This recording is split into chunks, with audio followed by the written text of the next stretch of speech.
20 سال ہو گئے میں آپ کی خدمت میں رہتا ہوں مگر میں نے ابھی آپ کی اب تک کوئی کرامت نہیں دیکھی ہے. تو سرکار خواجہ عثمان ہارونی نے فرمایا کہ معین الدین اس سے بڑی میری کرامت اور کیا ہو سکتی ہے کہ اٹھے تو سنت مصطفیٰ ہو اور بیٹھے تو سنت مصطفیٰ ہو, کھائیں تو سنت مصطفیٰ ہو, پیئیں تو سنت مصطفیٰ ہو, چلیں تو سنت مصطفیٰ ہو. ایک مرشد کی سب سے بڑی کرامت یہ ہے کہ اس کا کوئی کام سنت مصطفیٰ کے خلاف نہ ہو. یہ سب سے بڑی کرامت ہے.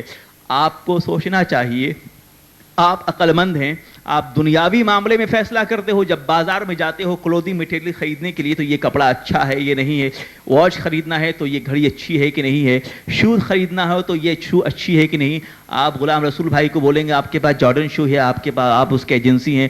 دوسرے لوگ یہ ہیں وہ کہیں گے ہمارے پاس واشنگ شو, یہ تمام شوز کی کمپنی ہے. تو آپ پاؤں میں جوتا پہنتے ہو اسے دیکھ کر اور سوچ کر اور سمجھ کر, مگر دماغ کے اندر جو بھیجا ہے اس بھیجے میں جو بھیجا جاتا ہے وہ برابر کیوں نہیں رکھتے. یہ ضروری ہے کہ اس کے اندر وقار پیدا کرو.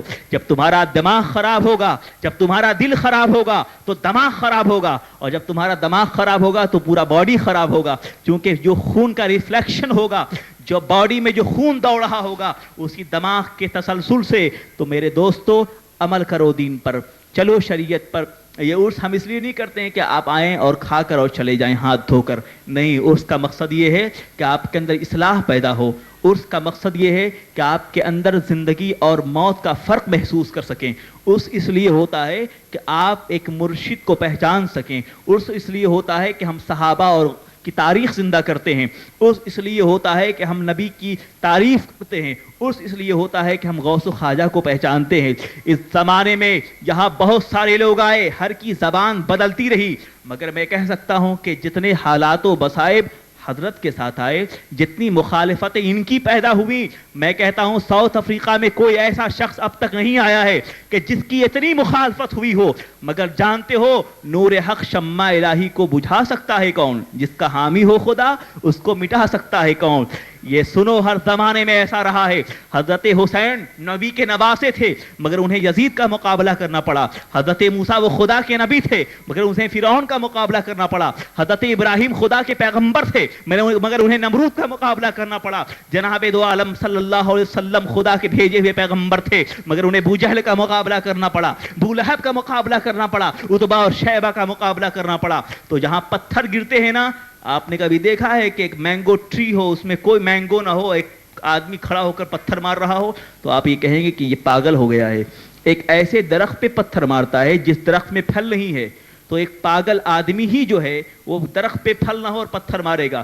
تو جس درخت پہ پتھر مارے جاتے ہیں, اسٹون پڑتے ہیں, اس کا مطلب یہ کہ اس درخت میں پتھر ہے. تو جس درخت پہ پتھر پڑتے ہیں وہ درخت ہے جس میں پھل ہو.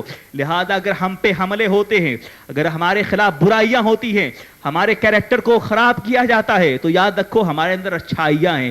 اس لیے کہ پتھر کھانا جو ہے وہ پھلدار درخت کی قسمت ہے. جو پھلدار نہ ہو درخت, اس میں پتھر نہیں پڑتے. عزیزان ملت اسلامیہ, یہ وہ مختصر سی باتیں ہیں جو میں نے عرض کی, اور ایک پیغام آپ کے لیے ہے کہ اتحاد زندگی ہے اور انتشار موت ہے. آپ چاہتے ہیں کہ آپ کے اندر زندگی پیدا ہو, آپ کو دنیا سے جانا ہے, اور آپ جائیں گے تو آپ کا کوئی سہارا نہ ہوگا, نہ یہ آپ کے دوست کام آئیں گے, نہ یہ آپ کے احباب کام آئیں گے, نہ یہ آپ کے مشیر کام آئیں گے, نہ یہ آپ کے فیملی کے لوگ کام آئیں گے.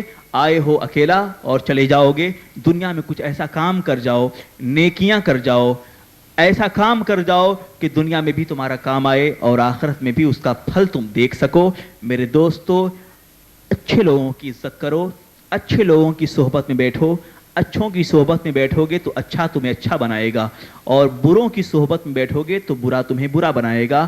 فرمایا صوفیاء کرام نے کہ بروں کی صحبت میں بیٹھنے سے اچھا ہے کہ آدمی تنہائیوں میں رہے. اگر اکیلے بیٹھے رہو تو بہتر ہے. نادانوں سے دوستی نہ کرو, بروں سے دوستی کرو گے تو برا تمہیں برا بنائے گا. نادان دوستوں سے بہتر ہے کہ ایک آدمی بند کمرے میں پڑا رہے یا سویا رہے.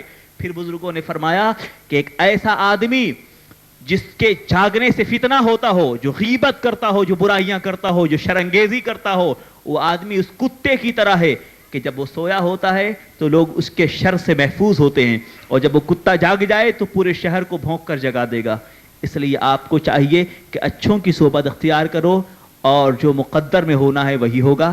قسمت کے لکھے ہوئے کو نہ تم مٹا سکتے ہو نہ ہم مٹا سکتے ہیں، مگر یہ ضرور ہے کہ نگاہ مرد مومن سے بدل جاتی ہیں تقدیریں، کوئی اندازہ کر سکتا ہے ان کے زور بازو کا۔ آپ کو چاہیے کہ بزرگوں کا احترام کرو، اپنے بزرگوں کا احترام کرو، تم دنیا میں کسی کی عزت کرو گے اور تو لوگ دنیا والے تمہاری عزت کریں گے۔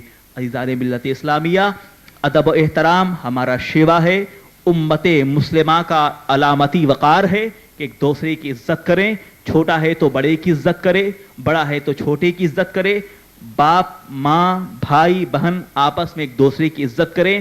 یہی فیملی ہے، یہی خاندان ہے، یہی اسوہ زندگی ہے، یہی اسوہ حیات ہے۔ اللہ پاک ہم آپ سب کو شریعت اسلامیہ پر چلنے کی توفیق عطا فرمائے اور ہمیں بزرگوں کا احترام عطا فرمائے، عرس میں حاضر ہونے کے بعد عرس سے فیض حاصل کرنے کی توفیق عطا فرمائے۔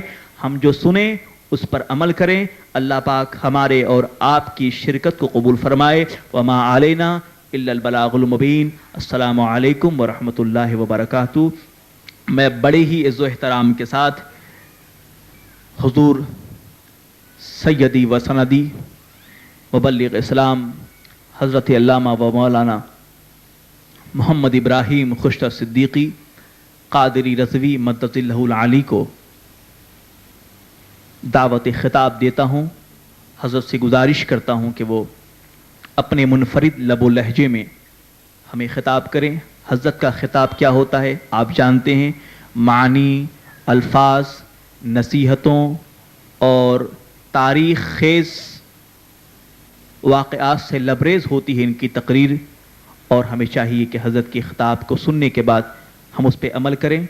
اور ہم آپ سے بار بار کہتے ہیں کہ ہم سب کو چاہیے کہ دعا فرمائیں، دعا کریں کہ اللہ پاک ان کے سایہ عاطفت کو ہمارے سروں پر تا دیر قائم رکھے، اللہ پاک حضرت کو صحت و سلامتی عطا فرمائے، اور امت کے لیے جو خدمتیں ہو رہی ہیں، جو تحریک، جو تنظیم جاری ہے، اللہ پاک اس میں ثبات قدمی عطا فرمائے، حسن دوام عطا فرمائے۔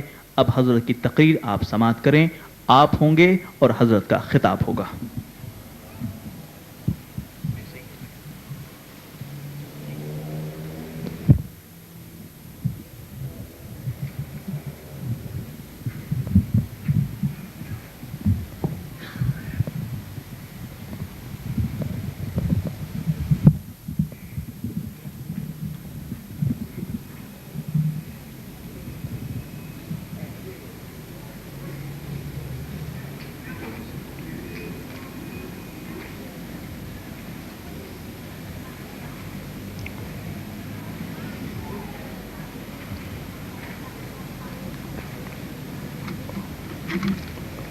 الحمدللہ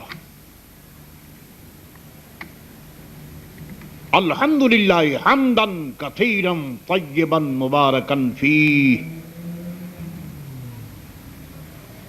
آمنت باللہ ورسولہ هو الاول والآخر والظاہر والباطن وهو بكل شيء علیم فاعوذ باللہ من الشیطان الرجیم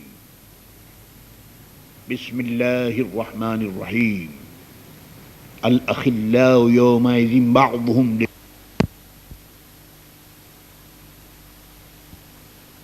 عظیم وصدق رسوله النبی الکریم قال اللہ